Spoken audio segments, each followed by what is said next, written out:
Bonjour à tous, pourquoi ne pas faire un tour de France pour trouver des solutions dans l'économie sociale et solidaire? Ce tour de France se termine à Paris aujourd'hui et était à Dijon il y a quelques jours. Pour assurer la continuité de ces entreprises, un patron a décidé de les céder à ses salariés, il se confie dans ce journal.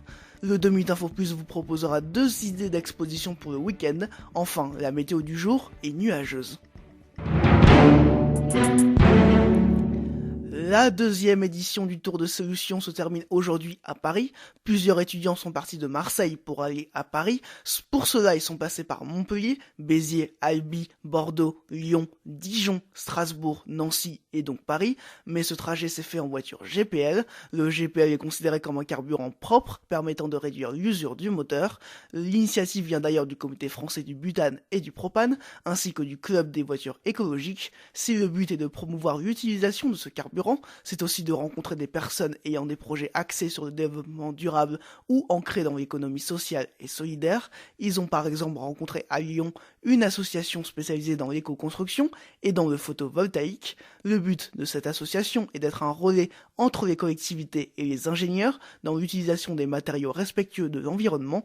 Ils proposent ainsi des formations aux professionnels et aux particuliers pour sensibiliser et avoir une pratique respectueuse des matériaux pour les habitations.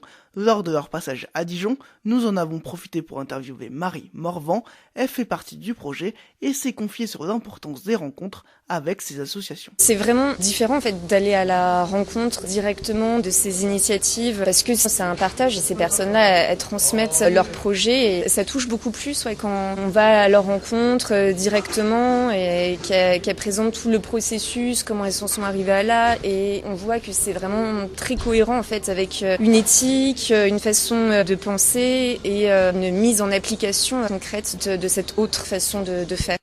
Marie Morvan est une étudiante à Sciences Po de 22 ans. À cet âge, c'était important pour elle de rencontrer les acteurs de ces solutions alternatives. On nous a souvent dit que on est la génération qui doit agir, proposer des solutions face aux enjeux et urgences environnementales. Du coup, bien sûr que dès qu'on a l'occasion, cette opportunité de pouvoir rencontrer et du coup participer à la diffusion de cette autre façon de faire, c'est enthousiasmant et c'est cohérent, c'est logique. L'idée du projet avec ce petit tour de France, c'est de vraiment montrer qu'à chaque fois, de ville en ville, de région en région, on peut créer toute une maille de ces solutions, pas seulement dans un seul secteur, mais dans tous les secteurs. À Dijon, Marie Morvan a rencontré Amandine Mutin qui participe à un projet de supermarché collaboratif. Nous vous présenterons prochainement ce projet dans quelques jours dans le cadre de notre invité du jour. Le ministre de la Justice, Jean-Jacques Urvoas, a présenté hier le plan encellulement individuel. 24 sites ont été retenus à travers toute la France pour implanter de nouvelles prisons, dont une qui sera en Saône-et-Loire à Châteaunois-le-Royal. Située à proximité de Chalon-sur-Saône, elle devrait avoir une capacité de 500 places. Nous vous en parlions mardi. Un patron de la région de Paray-le-Monial en Saône-et-Loire vend ses 4 entreprises du bâtiment à ses jeunes salariés. Avant son départ en retraite, Alfred Moret, âgé de 65 ans, a décidé de donner un coup de pouce à ses successeurs. Il leur revend son affaire à un prix intéressant en échange de la continuité de l'activité. Alfred Moret préfère passer la main à des jeunes qu'il connaît plutôt que de vendre plus cher avec le risque que l'entreprise ferme à court terme. Les 4 salariés sont donc âgés d'une trentaine d'années. Chacun reprend une des 4 sociétés. La société de couverture, de façade, de charpente et de maçonnerie. Cela représente 52 emplois. Au micro de Géraldine Gilles, Alfred Moret voit au moins 3 bonnes raisons de choisir cette succession.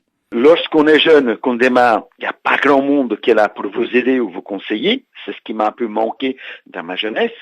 Deuxièmement, je suis beaucoup pour les jeunes, parce que les jeunes, c'est l'avenir. Et puis la troisième, c'est qu'il y a une continuité des entreprises que j'ai créées ou que j'ai rachetées, de façon qu'on puisse continuer les entreprises existent, qu'il y ait une activité, qu'il y ait des salariés, qu'il y ait des enfants, qu'il y ait des écoles, voilà quoi. J'aimerais que beaucoup de gens fassent comme ça, quoi, à la limite, dans la mesure du possible. Après, c'est ma vision. Et dans sa vision, Alfred Moret guide les nouveaux patrons en leur prodiguant conseils et expertise, un passage de témoin en douceur, une garantie selon lui pour la pérennité de ces entreprises. Il y a plus de chances, je dirais qu'il y a même 80% de chances en plus. Parce que si vous voulez, je vends les sociétés petit à petit par étapes. C'est-à-dire qu'il y a le jeune qui se forme, que ce soit techniquement, que ce soit au niveau administratif. Et puis il y a l'ancien qui est là pour aider, pour conseiller, bien, pas bien, c'est bien, faut faire, pas faire, quoi. Voilà. Après, il faut rester ouvert. C'est-à-dire que c'est pas évident de travailler avec un jeune qui peut être votre fils. On n'a pas la même vision, on n'a pas les mêmes idées. Il faut aussi accepter des fois où on n'a pas toujours raison, quoi. Il faut accepter qu'il y a des nouvelles techniques aussi, qu'il y a un nouveau regard pour quelqu'un qui arrive dans votre entreprise, une vision différente de la vôtre. Après, il faut faire un mélange des deux. Et lorsqu'on fait un mélange des deux, il y a une continuité. Il n'y a pas pour moi, il n'y a pas de souci. Ça se passe très bien. Alfred Moret pense se retirer complètement des affaires d'ici 3 ans, en 2020. Ce week-end signe la fin des vacances de la zone B et la fin de la première semaine de vacances pour la zone A, notre zone. Bison Futé voit ainsi orange dans le sens des départs aujourd'hui en Ile-de-France. Samedi, la journée classée orange au niveau national et noire en Auvergne-Rhône-Alpes. Dans le sens des retours, samedi classé orange en Auvergne-Rhône-Alpes, en Bourgogne-Franche-Comté et dans le Grand Est. N'oubliez pas les conseils de base si vous prenez la route. Bien dormir avant de partir et faire des pauses toutes les 2 heures. Des ateliers de sensibilisation sont d'ailleurs proposés sur l'A31, sur l'aire d'autoroute de Brognon. Tout de suite, c'est le 2 minutes Info Plus.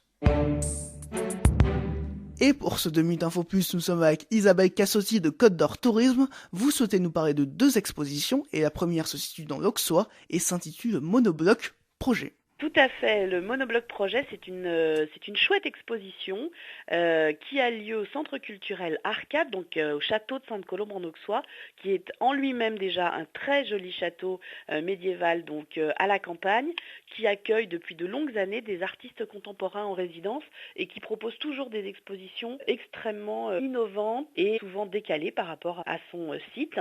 Et cette année, donc sur une idée de Franck Dujoux et Michel Kowalski, 2 artistes contemporains, il propose une exposition autour de la chaise de jardin en plastique blanc, la fameuse chaise qu'on a tous vue ou peut-être même tous eu, moulée d'un seul bloc avec les rainures, les accoudoirs et sur laquelle tout le monde s'est assis. Le principe des 2 artistes, c'est de dire que cette chaise est tellement partout qu'on ne la voit pas, on ne sait pas d'où elle vient et donc l'idée c'est que cette exposition propose une autre vision de cette fameuse chaise monobloc et du coup il y a des superbes créations autour de cette chaise. Parfois elle est peinte, parfois elle est coupée, parfois elle est démontée, parfois elle crée des visages, elle crée autre chose que ce qu'est une chaise. Et franchement, c'est une expo à pas manquer dans un très très chouette endroit. C'est du lundi au jeudi de 10h à midi et de 14h à 17h. Et le vendredi, c'est uniquement le matin. Et puis pour le week-end, c'est sur rendez-vous. Donc une expo très très accessible et plutôt sympa jusqu'à début mars. Deuxième exposition, la Saint-Vincent s'affiche qui permet une rétrospective sur la Saint-Vincent tournante. Ça se passe au Clos Vougeot